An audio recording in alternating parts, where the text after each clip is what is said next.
Bonjour et bienvenue sur Philosophiae. Nous présentons ici quelques éléments de l'agréable livre de Ariane Biran intitulé Psychopathologie de l'autorité. J'indique en préambule qu'il ne s'agira pas là d'une présentation rigoureuse du livre pour lui-même, mais de son utilisation et donc de l'éclairage qu'il nous apporte non seulement dans le cadre de notre réflexion sur ce freudo-marxisme consumériste que nous subissons culturellement depuis trop longtemps, mais encore aussi comme éclairage par rapport à mon expérience professionnelle.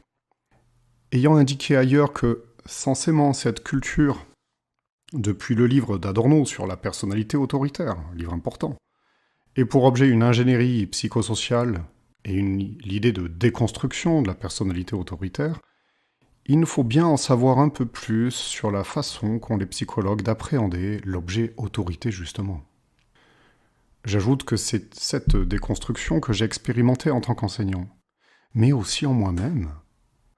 Nous sommes probablement encore, et pour un certain temps, les enfants du freudo-marxisme consumériste.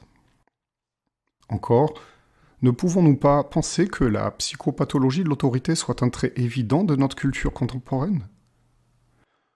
Le professeur n'en fait-il pas l'expérience quotidienne ?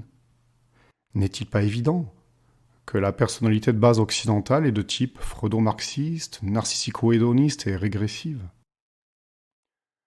Une remarque sur l'expression. Alors, je parle de freudo-marxisme car c'est là le nom du courant, mais dans cette critique, je ne range pas Fromm, vous l'avez vu. Fromm que je trouve émancipateur. Et surtout, si on tient à être précis et à n'insulter ni Freud, ni Marx, eh bien il faudrait peut-être parler, non pas déjà des théoriciens, mais de l'application d'une forme d'ingénierie psychosociale peut-être américaine. Mais comme les Américains la subissent aussi, peut-être faudrait-il préférer parler d'ingénierie psychosociale, je ne sais pas, capitalistico-régressive ? Pourquoi pas ? D'ingénierie psychosociale sapitalisme avec la CDI pour faire référence au ça et la dimension régressive ? Ingénierie psychosociale mandevillienne pourrait aller aussi. Je ne sais pas quelle est la meilleure expression. Peut-être que je préférerais ingénierie sociale capitalistico-régressive. N'hésitez pas à me faire des propositions en commentaire sur ce point. Bien, cela étant dit, mobilisons rapidement l'ouvrage en mentionnant les idées forces que je commenterai un peu librement. La première idée qui surprend dans le livre est la suivante. Biran écrit « L'égalisation, tous égaux, est une idéologie de type perverse et intolérante, qui fait du dissemblable le même et abrase le champ de la différence. » Difficile pour moi de ne pas penser à Fromm qui, dans L'Art d'aimer, nous parle de cette culture de l'égalité, peut-être vous souvenez-vous, dans la question des rapports hommes-femmes. Et cette égalité, en apparence noble, voilerait, dit-il, une volonté de standardisation de l'humain, de production en série de l'humain. Alors l'égalité a évidemment, en tant que valeur, ses limites, on le sait. Et c'est vrai que l'égalité nous semble même peu capable de nous aider à penser l'altérité, le mérite, entre autres. Le principe d'égalité pourrait être nocif psychologiquement. C'est une idée inattendue, disons. Or, l'autorité, dit-elle plus loin, est justement ce qui, je cite, opère une fonction de différenciation. Une différenciation positive. Elle dit cela page 35. Alors ici, on peut penser à de nombreux ouvrages qui voient dans ce phénomène de disparition de l'autorité, ou de la verticalité, le prolongement d'une culture démocratique, égalitaire et rationnelle. On peut aussi penser à Girard, qui, si je l'ai compris, voit dans l'égalisation du semblable une production de violence, du fait de la rivalité mimétique, justement. Là où la différenciation, au contraire, serait thérapeutique et apaisante. Chacun a conscience de sa place. Malheureusement, poursuit-elle, à notre époque, le, je cite, contrat social fondé sur l'autorité dysfonctionne, et la psychologue qualifie notre époque de période régressive fondamentale, page 15. Je ne peux que confirmer. L'époque n'est plus à la valorisation de l'autorité intérieure, de la maîtrise de soi, et au respect de l'adulte et de l'aîné. Au contraire, une forme de, je dirais, fascisme furtif et régressif est à l'œuvre. Notre psychologue met plus loin en avant un élément qui me semble important et que je ressens souvent dans notre application inadéquate d'une psychologie bonne pour les adultes, mais malheureusement inadaptée aux enfants, lorsqu'elle parle d'un, je cite, effet pervers de déni d'enfance, faisant glisser le paradigme d'un enfant rien à un enfant tout, de la tyrannie au laxisme le plus radical. Et donc, un déni de réalité, voire même une idée délirante, page 39. Ainsi, au nom de la prévention, on va parler de drogue et de sexualité aux enfants. Le déni d'enfance, en fait, est global. Ici, je pense au livre de Marcelli, intitulé « L'enfant chef de famille, l'autorité de l'infantile ». Car en effet, c'est même au-delà de l'égalité, une inversion autoritaire à laquelle nous assistons. C'est à l'enfant d'éduquer l'adulte, dirait-on, ou à l'adolescent ou au jeune d'éduquer l'adulte. Il va sans dire que les médias de masse, l'industrie culturelle, a ici toute sa place de souverain éducatif.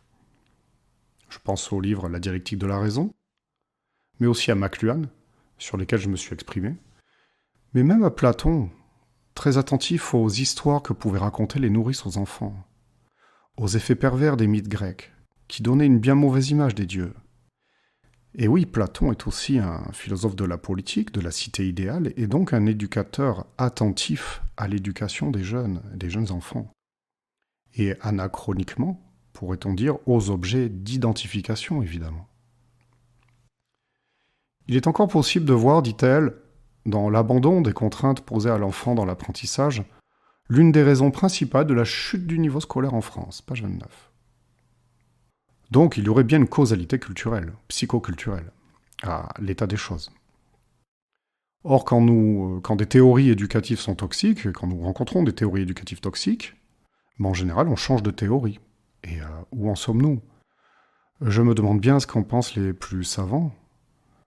Je dis bien les plus savants, pas les plus médiatiques, ou ceux qui sont au sommet d'une hiérarchie aveugle. Je ne parle aucunement des experts à la mode, car la mode est, je crois, freudo-marxiste ou capitalistico-régressive. Or, dans cette mode, c'est l'effacement de l'adulte qui est souhaité, avec les résultats brillants qu'on observe. Mais que peut bien valoir la réalité du terrain au regard de nos si chères idées, n'est-ce pas? Reprenons. Des distinctions conceptuelles s'imposent quant à l'autorité. Elle écrit « L'autorité suppose une asymétrie, mais pas une aliénation au sens de dépossession de soi. Une aliénation à l'inverse des phénomènes autoritaires, fondés sur l'emprise et la séduction.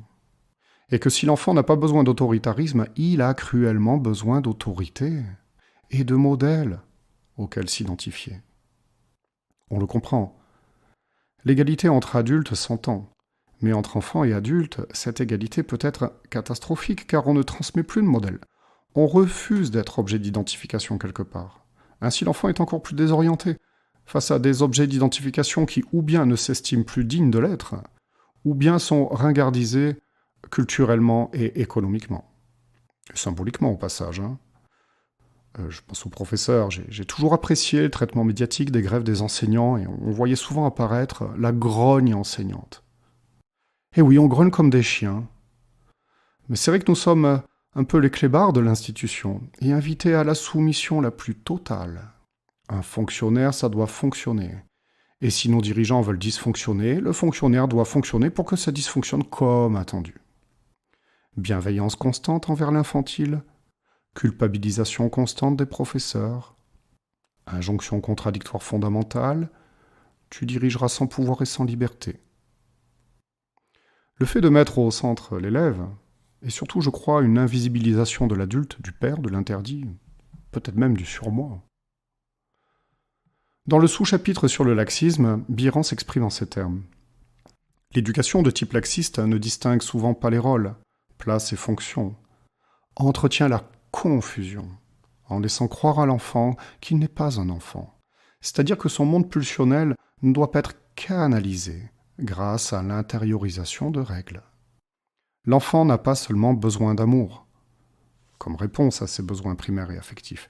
Il a besoin d'autorité, c'est-à-dire d'une limite et d'une contenance qui le sécurise. Une remarque.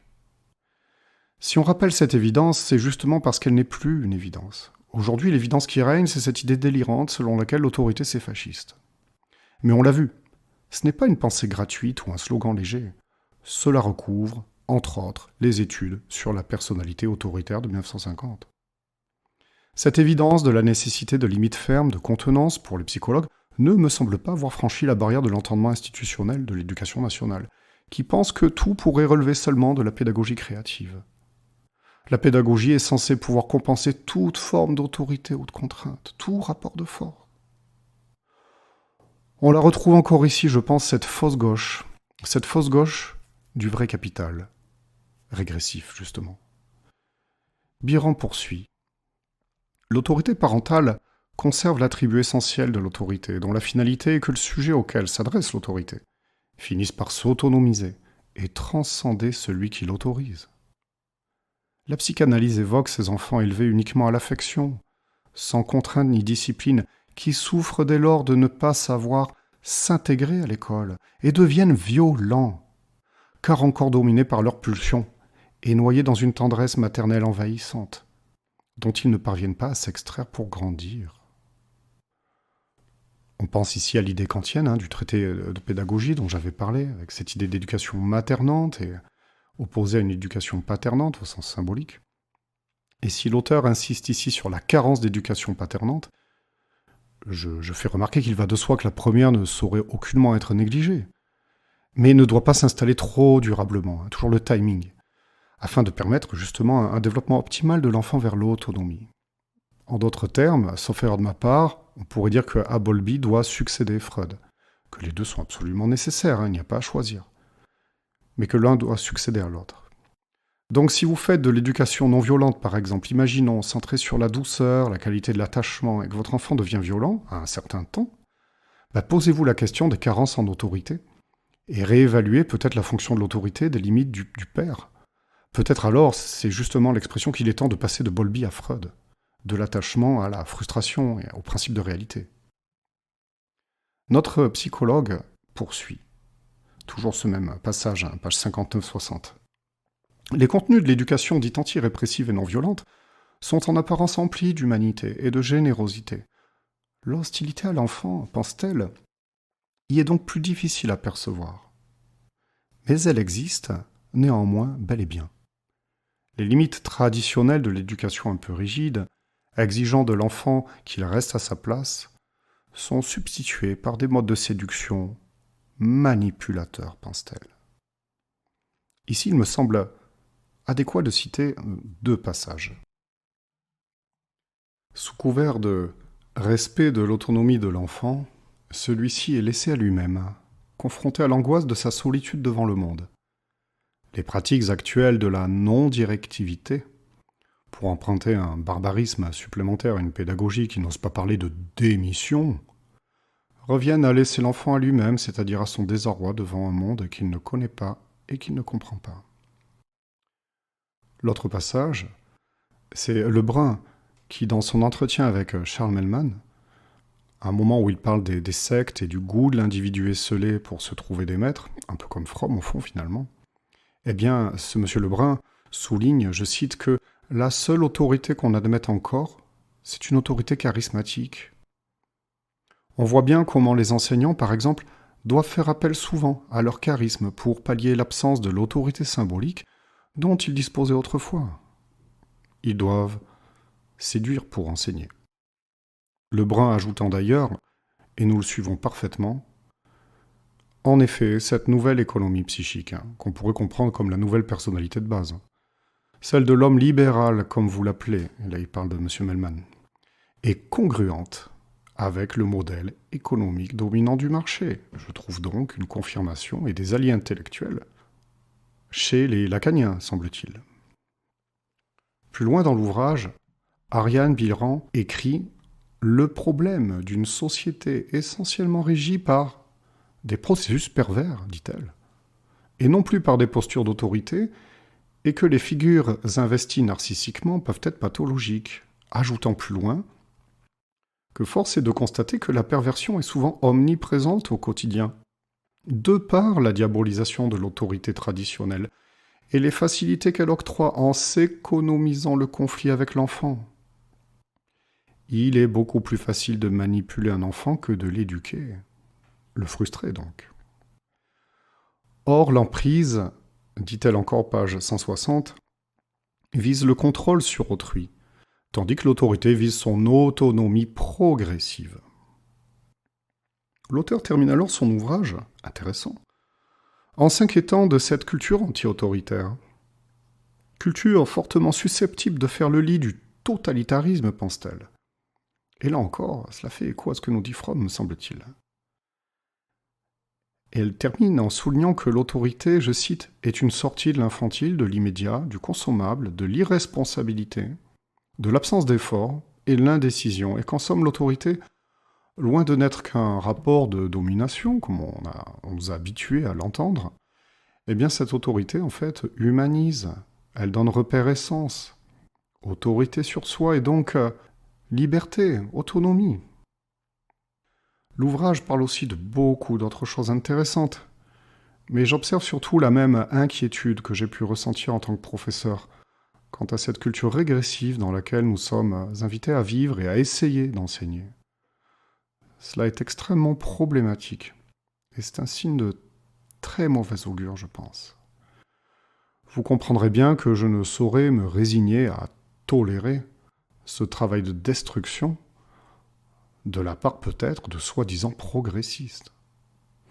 J'observe encore que cette psychologue a développé beaucoup d'autres choses intéressantes et me semble incarner une noble pensée libre, chose rare à notre époque de bas terrorisme intellectuel constant. Et j'invite donc tout le monde à la lire.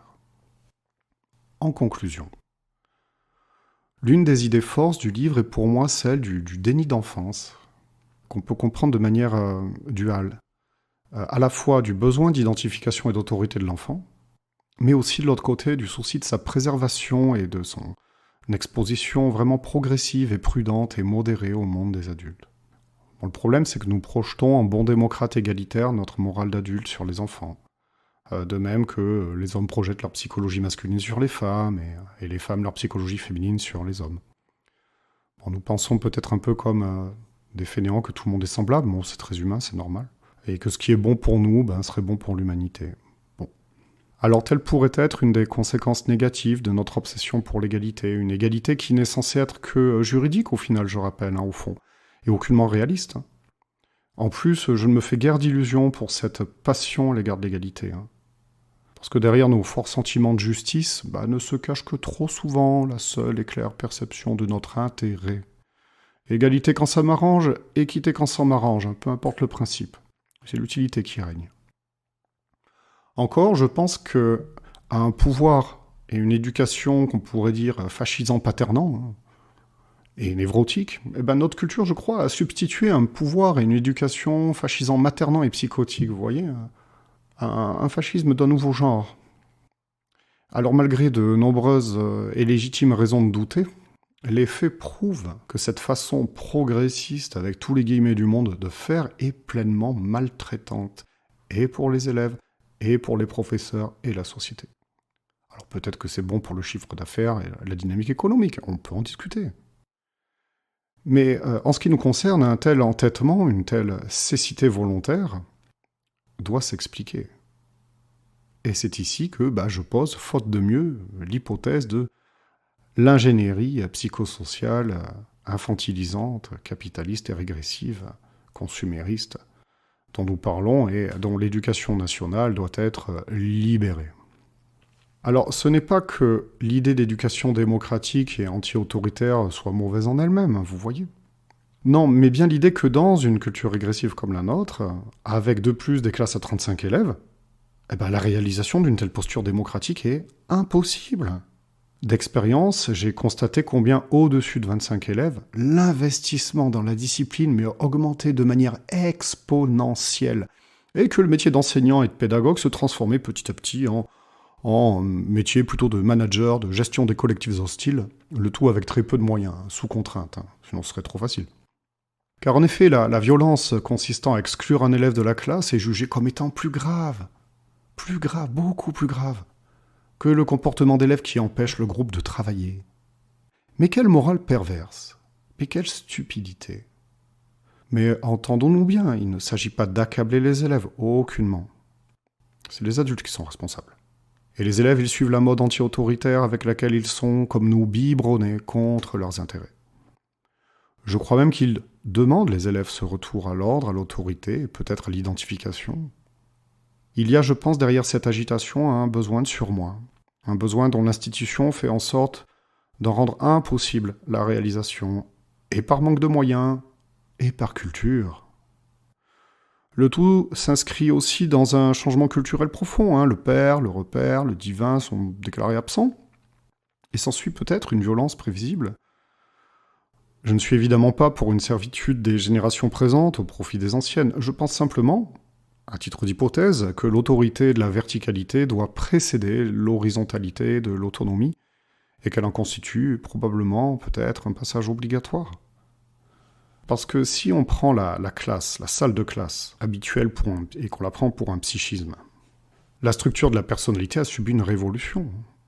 Le mépris du surmoi, de l'ordre, des règles, l'a emporté jusque dans le cerveau du professeur, moi le premier.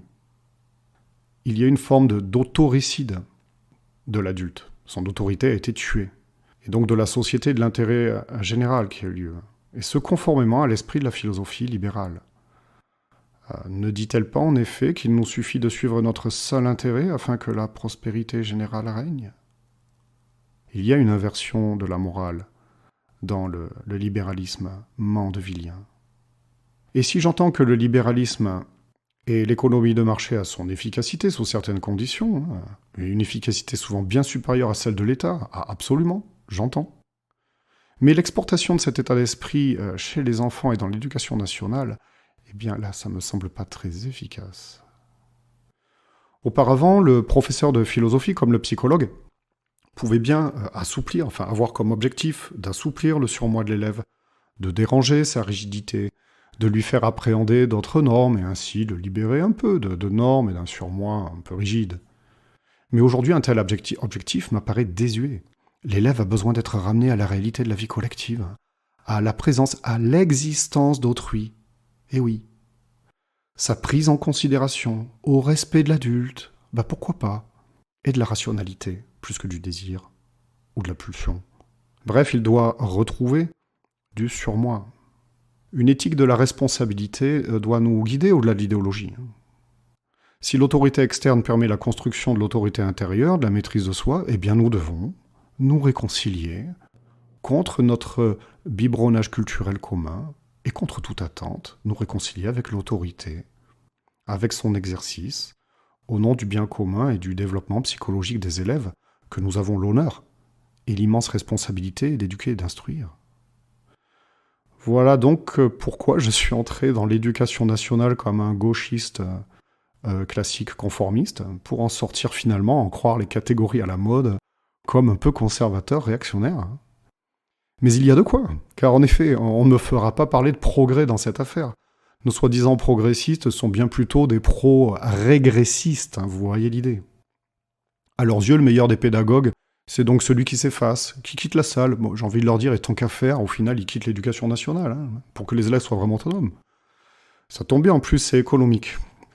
Donc, de toute façon, il y a eu un transfert de la souveraineté éducative des parents et des professeurs vers l'industrie culturelle et autres structures toxiques qui veulent réglementer ce que doit être la bonne philosophie de l'éducation.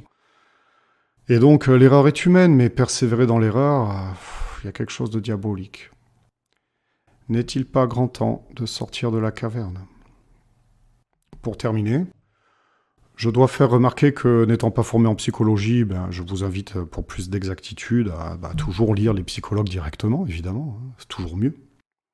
Et j'espère vous en avoir donné envie. Et encore, si mon ton est un peu abrupt ici et critique, c'est parce qu'il est interdit aux professeurs en place de critiquer publiquement l'institution. Ils n'ont pas le droit. Donc, étant libre de ce terrorisme intellectuel, je me devais bien d'exprimer la partie auto-censurée de l'opinion des anciens collègues. Autocensure freudo-marxiste au passage, parce que l'autorité c'est fasciste. Vous comprenez ? Or, je crois bien que la psychopathologie de l'autorité est aveuglante de clarté au sein de l'institution. N'assistons-nous pas parfois à une forme de primauté morale de l'agresseur, et donc à un mépris de la victime ? Il n'est pas étonnant que les nouveaux professeurs repartent, à mon avis ils ont raison, Enseigner est censé être autre chose que du masochisme moral. Quant à ceux qui restent, je suis un peu inquiet pour eux.